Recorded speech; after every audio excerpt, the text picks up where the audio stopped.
buenas noches. Otra vez agradecemos su acompañamiento en este programa, La Gente Quiere Saber. Continuamos con esta serie de entrevistas en donde nos hemos centrado en unos invitados que son protagonistas, una generación de venezolanos aproximadamente entre 20 y 50 años, así gente joven, con un perfil profesional exitoso y que de alguna u otra manera continúan en Venezuela. Como sabemos, nuestro país está viviendo en los últimos años, especialmente en los últimos 3 años, un éxodo que empezó hace más de 15 años, pero que en los últimos 3 se ha convertido realmente en un fenómeno aluvional. Millones de venezolanos, no miles, millones de venezolanos, especialmente jóvenes, están emigrando. Las razones personales son múltiples y no las vamos a entrar a analizar, y cada razón es válida. Nos interesa el hecho como fenómeno general, en donde evidentemente el factor común, sin lugar a duda, es el factor económico. Es decir, nadie emigra por gusto, porque no se está haciendo turismo, se están yendo del país dentro de un clima de incertidumbre, en el sentido que no saben ni a dónde van, ni por cuánto tiempo, ni cómo les va a ir, y si algún día podrán regresar. De tal manera que es un fenómeno sociológico con un motivo económico-político claramente identificable y que está creando una situación inédita en la historia venezolana, ya que el país siempre fue más bien receptor de migrantes. O sea, era un país de oportunidades, especialmente en el siglo XX, y nosotros fuimos enriqueciéndonos como sociedad por aportes migratorios de muchos países de América Latina y de Europa. Bueno, dentro de este contexto, nosotros no juzgamos a quien se va, tiene perfecto derecho a proteger su vida, su familia, su economía, su bienestar y su futuro, ¿no? Pero igualmente la mayoría de los jóvenes siguen en Venezuela, porque a pesar de que se habla de una cifra escandalosamente alta, entre 3 y 5 millones de migrantes, en Venezuela seguimos aproximadamente 30 millones, y de esos 30 millones el porcentaje mayor es este segmento de personas entre los 20 y los 50 años, la gente joven en general. Bueno, dentro de ese ciclo, la pregunta inicial siempre es, ¿por qué sigues en Venezuela? Hoy tenemos como invitado a Carlos Rondón Ávila, que tiene un perfil profesional muy interesante, porque es un ingeniero en computación y al mismo tiempo es egresado en filosofía, inclusive a nivel de posgrado. De tal manera que inclusive me gustaría que en algún momento tocáramos el tema, cómo se vinculan o qué interés tiene ambas formaciones, ¿no? Entonces la pregunta inicial es esa, Carlos, ¿por qué tú sigues en Venezuela? Sí, bueno, tal como hizo y como habló en la introducción, Venezuela está ahorita pasando quizás por la crisis político-económica más importante de su historia. Eso ha implicado un éxodo que yo creo que mayoritariamente joven por posibilidades de traslado, pero que igualmente a todos los estratos sociales y todas las edades. Yo creo que básicamente, bueno, quizás es un cliché, pero siempre dicen que migra el que puede migrar, ¿no? El que tiene la oportunidad de hacerlo. En cambio, el que se queda y mucho que quisiera irse no puede irse. En mi caso particular, yo creo que me ha beneficiado de cierta forma mi perfil en una carrera tecnológica, como es la ingeniería en computación, que es una carrera que más allá de la frontera de Venezuela o cualquier parte del mundo, es una carrera que permite la ubicuidad de poder trabajar desde cualquier parte. Muchos colegas se han ido, gente que se graduó conmigo o que luego hizo el posgrado, también por esas mismas condiciones que permiten quedarse, porque han tenido otras oportunidades fuera y eso les permite una oportunidad que no tiene cualquiera, que es poder emigrar y trabajar en lo que realmente se formaron, pues, en su vocación. En mi caso particular, me ha favorecido en parte que, así como mucha gente se ha ido, queda poca gente que trabaje en el ámbito tecnológico, específicamente en el área de seguridad informática, que es quizás la especificidad de mi carrera. Y bueno, eso me ha permitido generar ingresos para poder paliar la crisis, pues, como quien dice. Que por cierto, este es un dato también sociológicamente interesante, ¿no? Normalmente en Venezuela vivimos durante muchos años, un siglo, el llamado siglo petrolero, en donde un empleo era suficiente para garantizar el ascenso social. O sea, en Venezuela desde los años 30 del siglo pasado en adelante, todo niño venezolano iba a tener mejores oportunidades educativas que sus padres y que bastaba un empleo de cualquier tipo para garantizar ascenso social.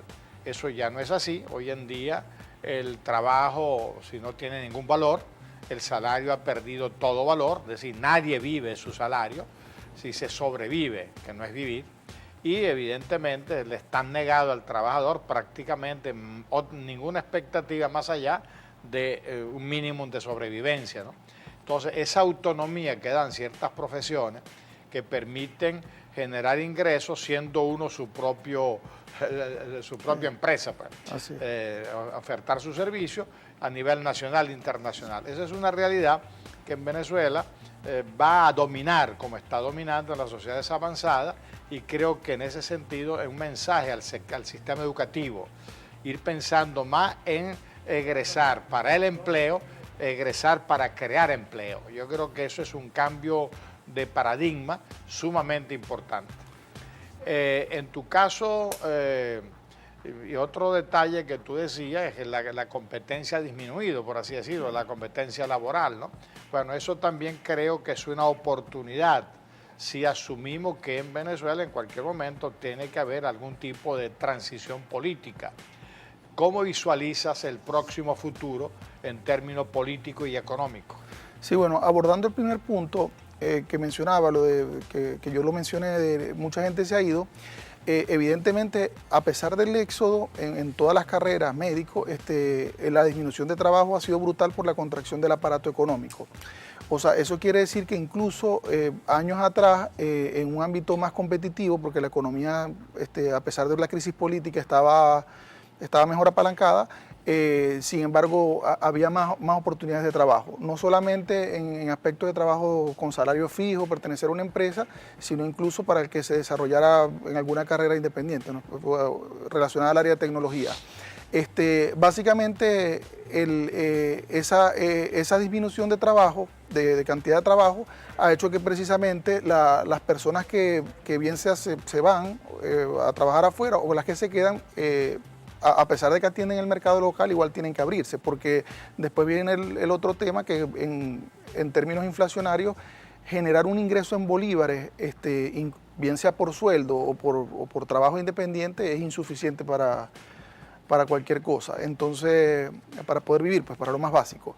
Entonces, definitivamente depende de la resiliencia de cada persona, poder generar esos ingresos en ambos sentidos, pues. Para el próximo segmento voy a retomar la pregunta. Tú que estás viviendo, como todos los venezolanos, desde tu problemática particular, todas estas dificultades, porque realmente vivimos en tiempos de dificultades de todo tipo, ¿cómo percibe el inmediato futuro? Porque especialmente a tu edad es muy importante, a mi juicio, la percepción del futuro, no como una ilusión, no como una evasión, sino como una posibilidad de oportunidades de cambio.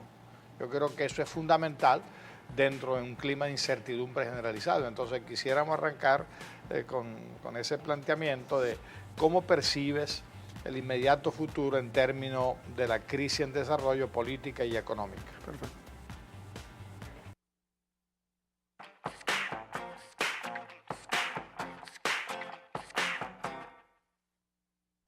Para sentirte bien, no basta con un buen régimen alimenticio, debes tener un buen régimen de ejercicio. ¿Y qué mejor lugar que Aloft Gym? Un gimnasio con las máquinas más modernas y actualizadas, un personal de entrenamiento altamente profesional. En Aloft Gym encontrarás distintas actividades adaptadas a tu necesidad. Estamos ubicados en el centro comercial Flamingo Beach, en Isla Dorada. Para mayor información, puedes contactarnos a través del teléfono 0261-744-4708.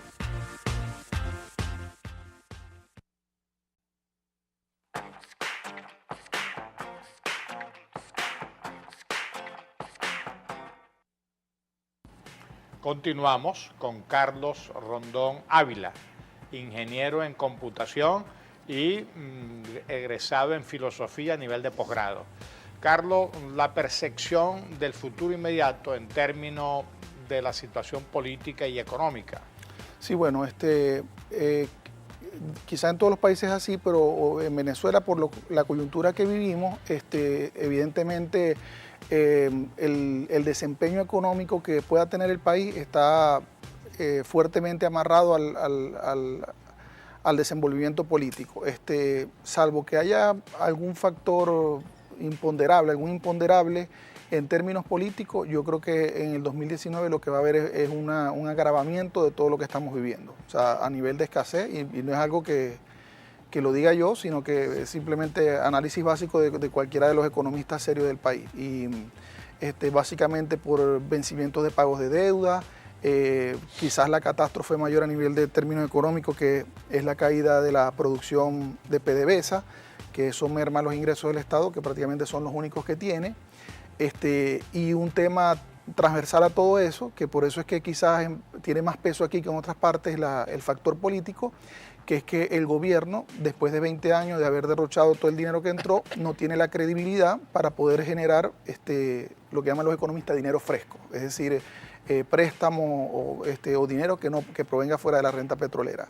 En ese sentido, lo que le queda a la gente, los que han podido sobrevivir hasta el momento, generar un ingreso, bien sea o porque reciben remesas o porque lograron algún trabajo a distancia, generar ingresos en moneda dura que le permita en cierta forma contrarrestar el efecto inflacionario. Pero creo que el 2019 en términos económicos puede ser, en el mejor de los casos, muy parecido al 2018. Sí, creo que acaba de decir algo importante, ¿no? Economista serio, sí. Porque en este mundo mediático del Twitter, en fin, las redes, etcétera, todo el mundo opinamos y a veces opinamos sin el conocimiento correspondiente, ¿no? Especialmente en materias muy profesionales como es la economía. La economía no es magia, no es brujería, no es que no, esto va a mejorar porque yo quiera, ¿no? Sino que hay datos objetivos. Es decir, la economía venezolana definitivamente colapsó. Todo sistema político genera un sistema de economía política, toda economía política genera un sistema político. El caso venezolano, la renta petrolera, que era realmente el piso sobre el cual descansó Venezuela por 100 años, ha colapsado. Ha colapsado porque PDVSA está destruida. O sea, entiendo que estamos en una producción de 1 millón y poco de barriles diarios, ¿no? Cuando llegamos a tener más de 3 millones de barriles diarios. Los precios del petróleo se han estabilizado alrededor de 60, 70 dólares, que es un poco el promedio global que en este momento manejan los mercados mundiales. No tenemos ningún otro tipo de producción. O sea, eso es que la minería, el oro, el cobalto, en fin, eso existe, pero cuando está en la tierra, no procesado, no es economía. No tiene ningún valor. Es probabilidad. No hay credibilidad económica y financiera y el sistema perverso, mafioso de la economía realmente ha anulado prácticamente toda racionalidad moderna, ¿no? Así que realmente, como lo están haciendo los organismos internacionales serios, pronosticar que esto va a continuar nos lleva al otro punto. O sea, para que esto pueda cambiar de dirección en el corto y mediano plazo, debe haber cambio de políticas. Ahora, ese cambio de política es posible con el actual gobierno o necesariamente hay que pensar una transición política sin este gobierno? Sí, bueno, yo creo que para que haya un cambio estructural importante no lo veo posible con este gobierno, ¿no? Ahora, sin duda alguna que si el gobierno tuviera una intención verdadera de mejorar la economía, pudieran tomar ciertas medidas mucho más estructurales que las que anunciaron ahorita con este paquetazo de agosto y septiembre, que pudieran por lo menos servir como un paliativo a la crisis. Ahí se mete otro factor que también tiene que ver con que a la final el gobierno lo que administra son cuotas de poder, pues los militares y bueno, todos los sectores. Entonces el problema es que muchas de esas medidas que tuvieran que tomar significan costos políticos, sacrificando grupos de poder, y es por eso que le ha costado muchísimo. De manera que un cambio estructural importante, notable, que por ejemplo desacelere la caída, la contracción del Producto Interno Bruto, el tema inflacionario, yo no veo el gobierno ni en la capacidad ni con la voluntad de hacerlo, bien sea por ineficiencia o porque no puede asumir el costo político. Definitivamente eso pasa por un cambio de gobierno. Y dentro de ese cambio de gobierno necesario, ¿cuál sería tu percepción de la actual coyuntura política? Bueno, eso sí, yo creo que ahí entran muchos factores imponderables que sería jugar a la lotería, ¿no? Y básicamente lo hemos visto a lo largo de estos años, periodos como por ejemplo el año 2016 que fueron difíciles, entonces empiezan las especulaciones probablemente de que precisamente estos grupos de poder, unos comienzan a tener más control que otros, pero definitivamente el gobierno, es decir, según yo veo, para el año 2019 ellos lo que van a tratar es con estas medidas chucutas, como dice uno en criollo, tratar de hacer la situación más llevadera y correr la arruga, pues, correr la arruga. Sí, en este momento, o sea, estamos hablando en octubre del 2018, finalizando el año 18, que ha sido terrible, parodiando a la reina Isabel de Inglaterra, Anno Horribilis. Aparentemente hay un proceso geopolítico que pudiera estar apuntando a una transición, no necesariamente catastrófica, negociada si es posible, ¿no? El aislamiento internacional del gobierno de Maduro es evidente. En este momento vienen dos procesos electorales, a mi juicio, clave para terminar de configurar un cuadro geopolítico propicio a una transición, como es el triunfo casi seguro de Bolsonaro en Brasil. Ahora el 28, ya que las encuestas dan 60-40 aproximadamente, y las elecciones en el Senado norteamericano el 6 de noviembre, ¿no? Bueno, dentro de esta coyuntura de crisis económica que va a continuar y se va a agravar, y esta coyuntura política de una posible o probable o deseable transición, nosotros como sociedad, o sea, ¿cuáles serían los desafíos para el año próximo? La pregunta la dejamos en el aire y continuamos el próximo segmento.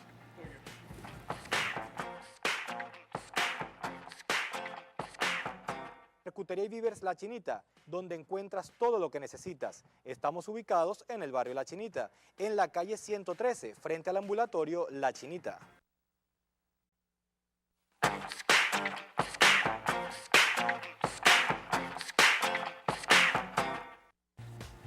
Continuamos con Carlos Rondón Ávila, ingeniero en computación y egresado en filosofía. Le decía a Carlos que estamos en un clima de incertidumbre, tal como ya se ha expresado. En términos particulares, el venezolano de a pie, cómo puede prepararse psicológicamente frente a una incertidumbre que sigue sin despejarse. Claro. Bueno, como decíamos ya, el escenario para 2019, salvo que haya algún cambio importante, yo veo un año muy difícil, por lo menos en términos económicos. Yo creo que como consejo, estos mismos economistas que más o menos plantean un panorama para el 2019 han dado consejos que yo creo que siguen siendo válidos. Pues. Definitivamente la gente no puede seguir contando con un ingreso en bolívares, porque bien sea por sueldo o por trabajo independiente, el tema hiperinflacionario es un tema que es muy difícil sobrellevarlo. Entonces, en ese sentido, por eso que hemos visto un crecimiento de la remesa, creo que hablan de un crecimiento del 70%. Sí, se habló de que en el año 2017, 1.000 millones, ya se habla de 2.600 a 3.000 millones de dólares en remesa, ¿no? Exactamente, como sí, que finalmente representa un ingreso en moneda dura para esas personas, ¿no? Gracias precisamente a las tecnologías, actualmente muchas personas que no necesariamente tienen que ver con el mundo tecnológico, sino que son escritores, ahorita vemos hasta médicos que están haciendo consultas a través de videoconferencia, y eso precisamente les da cierta oxigenación a nivel de los ingresos. Yo pienso que eso es clave para poder mantener materialmente el año 2019, ¿no? Ahora, bueno, en términos psicológicos ya es más difícil, porque definitivamente es algo que tiene que ver estamos prácticamente en una etapa de supervivencia, pues, y vivimos una realidad muy hostil. El que está en la calle, la diligencia de hacer una compra, de una medicina, es algo que es una realidad desquiciante, pues. En términos psicológicos, bueno, de hecho, creo que algunos médicos hablan de que ha habido un incremento, ¿no?, a nivel de consultas psiquiátricas y toda esta cuestión. Yo pienso también que, por ejemplo, a nivel de temas de estudio, otro consejo que dan los economistas, porque siempre hay que prepararse, la gente que todavía pueda tener acceso a realizar algún diplomado, algún curso, alguna carrera, quizás estudiar sigue siendo una de las pocas cosas en Venezuela que sigue siendo prácticamente regalado, ¿no? Y eso, además de que mantiene a la persona en una actividad productiva, intelectual, que en términos psicológicos ayuda a estabilizar emocionalmente, bueno, también la persona se prepara, porque en el caso de que bien sea tenga que irse o quedarse, siempre va a ser positivo, pues. Tú fuiste por varios años director de tecnología de la Universidad Católica Cecilia Costa, ¿no? En términos, quisiera orientar un poquito la entrevista, en términos tecnológicos, ¿cuál es la situación venezolana? Yo no soy experto en eso, pero oigo de que, bueno, los problemas de internet, de conectividad, etcétera.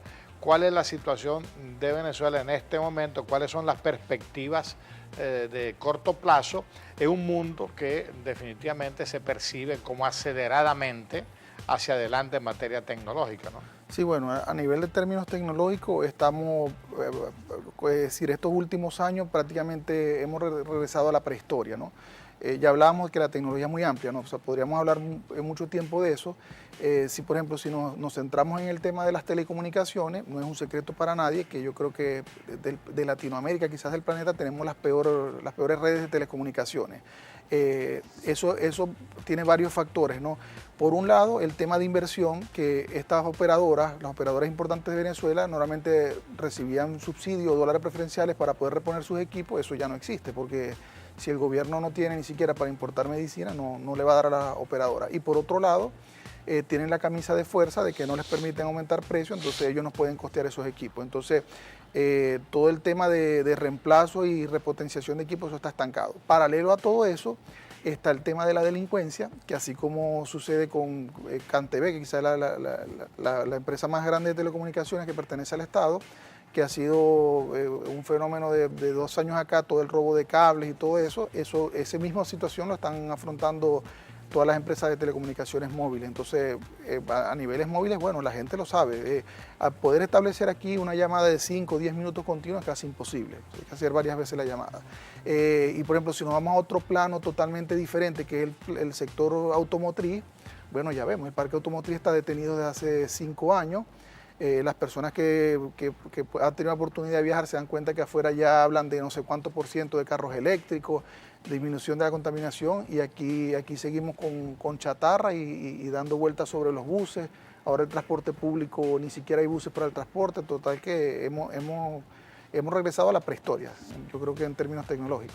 Sí, hay un dato muy preocupante dentro de este éxodo venezolano, es la descapitalización humana, ¿no? En términos de profesionales que se han ido, ¿no? Y el desmantelamiento de las universidades, especialmente las más importantes. Por ejemplo, el otro día yo leía un dato terrorífico, ¿no? La Universidad Simón Bolívar, que es una universidad A1 en Venezuela, su departamento científico de químicos, matemáticos, físicos prácticamente están desmantelados. Y nosotros sabemos que en esa sociedad del conocimiento que hemos dicho, sin estas ciencias duras que llaman, o una formación de suficiente profesional, realmente el futuro va a ser muy cuesta arriba, ¿no? ¿Cómo visualiza la crisis educativa en términos de desafíos de corto y mediano plazo? Sí, bueno, la crisis educativa está en varios aspectos. Por un lado, lo que mencionaba, que es el desmantelamiento de todas las universidades. El caso de la UCB, pero aquí localmente tenemos a la Universidad del Zulia, que bueno, eso cada vez que viene un periodo de vacaciones se roban la mitad de los equipos, cableados, todo eso. Y luego está el otro drama, que es todo el éxodo también de profesores, pues, que quizás ha sido uno de los sectores más golpeados por toda esta crisis, porque normalmente fueron profesionales que toda la vida vivieron de un ingreso universitario, bien sea en una o en varias universidades, y bueno, y actualmente lo que hablábamos, pues es prácticamente imposible vivir. Eso va a hacer que el año que viene, lo que ya están viendo, que además de la deserción estudiantil, las universidades cada vez tienen menor oferta académica, y por ejemplo, los que vayan a estudiar en alguna carrera que tenga que ver con laboratorio o cuestiones experimentales, eso no existe.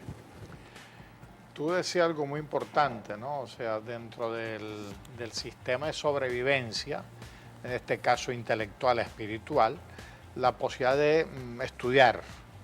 Ahora, ¿cómo es posible en un sistema educativo colapsado, especialmente en el sector público?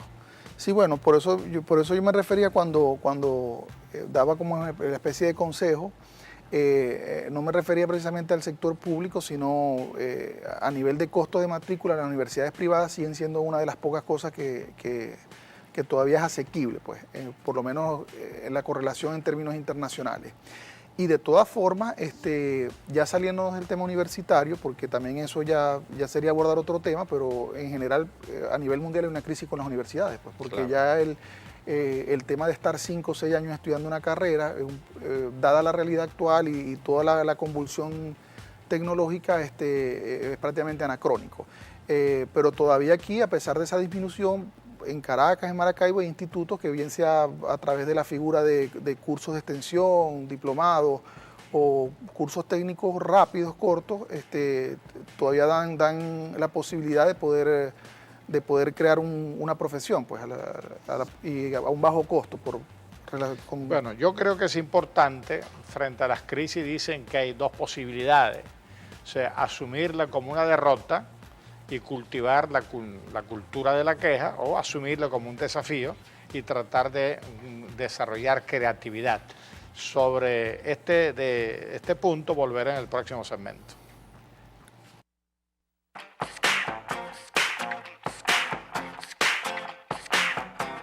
Habitamos un espacio y ese espacio lo compartimos con otros.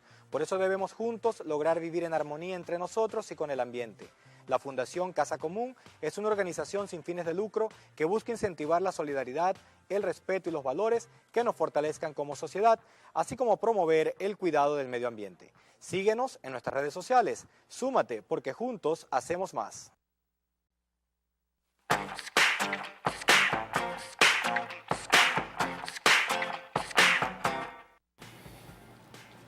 Continuamos. Hemos tocado varios temas y Carlos decía algo importante en la última parte anterior, que las crisis se padecen, pero no anulan a una sociedad. O sea, las sociedades no se suicidan, el individuo puede ser derrotado eventualmente, pero no la sociedad. Y frente a los desafíos, o huimos o los afrontamos. Y él hacía una invitación interesante. Recuerden que estamos intentando dialogar con todo el mundo, pero particularmente la gente joven. el desafío de la educación. O sea, la educación sigue siendo un factor importante de formación, promoción y cumplimiento de expectativa lícita en el ser humano, ¿no? En ese sentido, todavía en Venezuela, como muy bien apuntaba Carlos, hay algunas oportunidades, pero también están los estudios a distancia. Correcto. Que realmente el modelo educativo tradicional ya está de salida y de hecho ya a finales del siglo XX ya no se hablaba de universidad, sino multiversidad. Es decir, las grandes universidades están en todo el mundo y se mezclan, se hacen alianzas y desarrollan programas y proyectos en cualquier rincón del globo, ¿no? Entonces, ¿cuál fue tu experiencia con los estudios a distancia y cuáles son las expectativas en ese sentido? Sí, bueno, para Venezuela. Claro. A nivel de estudio a distancia, claro, como le hablábamos hace rato, en términos tecnológicos, el planeta avanza hacia una o sea, quitar la presencialidad de la formación, pues en general, bien sea universidades o cursos. Una de las ventajas que se abre también para las personas que tengan un poco de tiempo libre es que esa educación a distancia, a diferencia quizás de hace algunos años, que era prácticamente la emulación de la presencialidad, es decir, universidades que con un mismo costo de matrícula ofrecían alguna carrera, ahorita la misma competencia de la globalización ha hecho que universidades importantes, tipo el MIT en Estados Unidos, UCLA, Harvard, Oxford, tienen una oferta importante incluso de curso, ya no carrera, pero incluso de manera gratuita. Es decir, que alguien que simplemente tenga una conexión a internet, algún equipo para conectarse y tiempo libre, perfectamente podría desarrollar inquietud sobre alguna carrera o algo así, ¿no? Y yo pienso que bueno, dadas las condiciones actuales, sería muy positivo. Unos años atrás leí un dato muy interesante en esa dirección.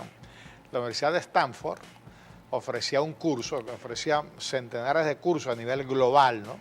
De manera gratuita inclusive, muchos de ellos, y uno de los cursos tenía 89.000 cursantes, sí, o sea, en todo el mundo, ¿no? Sí. Realmente esa es la propuesta abierta educativa, y yo creo que allí hay una gran oportunidad de ir pensando desde ya cómo nuestras universidades cambiar de modelo, ese modelo tan tradicional que cultiva más la sinergia que la dinámica, y cómo ir ya diseñando la Venezuela posible en el futuro no lejano, porque tarde o temprano la crisis política tendrá que resolverse y las potencialidades económicas venezolanas se van a imponer y vamos a volver a ser una sociedad en crecimiento y ojalá en democracia, ¿no? Bueno, en ese esquema la educación es vital, pero lógicamente no la vieja educación. Claro. O sea, mantener todavía el esquema de esos niveles educativos casi estáticos, repetitivos, memorísticos, etcétera, no va a funcionar. Entonces hay que prepararse y esta es una invitación para ello, ¿no? Tú perteneces a una generación que han calificado por allí como los millennials, es decir, todos los nacidos después de los años 80 del siglo pasado, ¿verdad? ¿Tú sí crees de verdad que se puede hablar de una generación global definida en esos parámetros o esa generación se particulariza básicamente en las sociedades urbanas y avanzadas? Bueno, a mí me parece, bueno, en términos históricos sabemos que ya para clasificar alguna época o algún estrato social, yo creo que habría que dejar como que pasar más tiempo, ¿no? Definitivamente de los años 80 a estos inicios del siglo XXI, definitivamente ha habido una convulsión y son muchas cosas las que han cambiado, ¿no? Hace 10 años hablaban de los nativos digitales, que precisamente se referían a esa generación de los 80, 90, que prácticamente nacieron rodeados de dispositivos tecnológicos de diferentes tipos y que además de que estaban rodeados de eso, prácticamente son como extensiones del cuerpo, es decir, forma parte de un entorno natural. O sea, nadie enseña a un niño a manejar un teléfono o una tablet, o sea, simplemente lo agarran y por cuestiones manipulando van aprendiendo. Sí, incluso mucho de una mejor manera o más rápido que las personas mayores. Entonces, bueno, yo creo que es normal, claro, en términos intelectuales se busca siempre dar una clasificación. Ahorita está esta cuestión de millennials, como decía, hace algunos años hablaban de nativos digitales. De pronto esa calificación definitiva habrá que esperar algunos años, pero sí es cierto que hubo un cambio generacional en ese sentido, ¿no? Y ya hablando el caso específico de Venezuela, a pesar de toda la debacle económico y política y de toda la destrucción a nivel no solamente de infraestructura del país, sino a nivel tecnológico, como lo hablábamos, yo creo que la globalización ha servido para que muchas de estas personas que aún permanecen aquí se sienten todavía ciudadanos del siglo XXI. Pues es decir, estamos en un entorno prehistórico a nivel tecnológico, pero gracias a Internet, a YouTube, a todas estas herramientas que nos permiten conectarnos con el mundo moderno, se dan cuenta que seguimos allí, pues. Falta un segmento para terminar el programa. Quisiera dejar en el aire una pregunta o un planteamiento. ¿Qué útil te ha sido a ti la formación técnica y la formación filosófica? Perfecto. Continuamos el próximo segmento.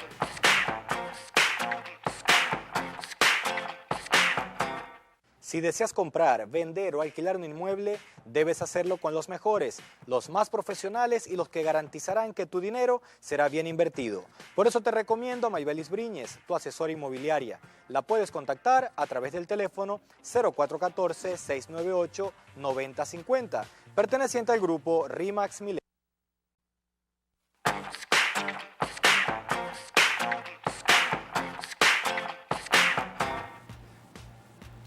Continuamos con Carlos Rondón Ávila, un perfil profesional interesante, ingeniero en computación, con especialización en seguridad informática y posgraduado en filosofía. O sea, tiene la licenciatura, tiene la maestría y está en trance del doctorado. Así es. Le preguntaba cómo le ha sido útil ambas formaciones, ¿no? Entonces vamos a hablar de eso. Bueno, yo prácticamente inicié las dos carreras a finales de 1999.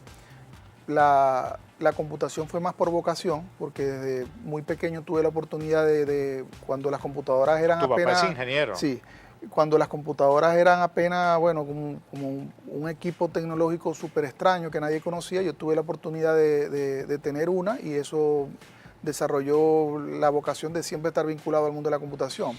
Y luego la filosofía fue más bien inquietud, ¿no? Inquietud espiritual.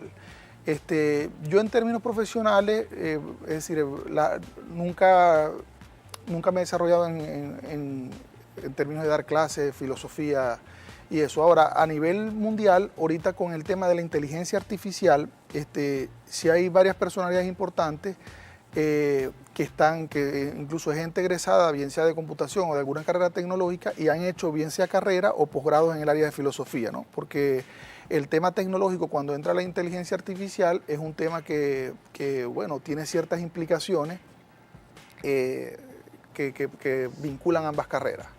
Y es una línea muy interesante. Yo, como he estado más en la parte de seguridad informática, es un área muy técnica que, o sea, en términos filosóficos no hay mucho allí, pues.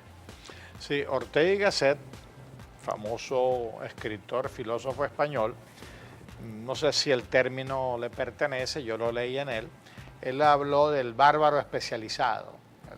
Estamos hablando de los años 30, 40 del siglo pasado, ¿no?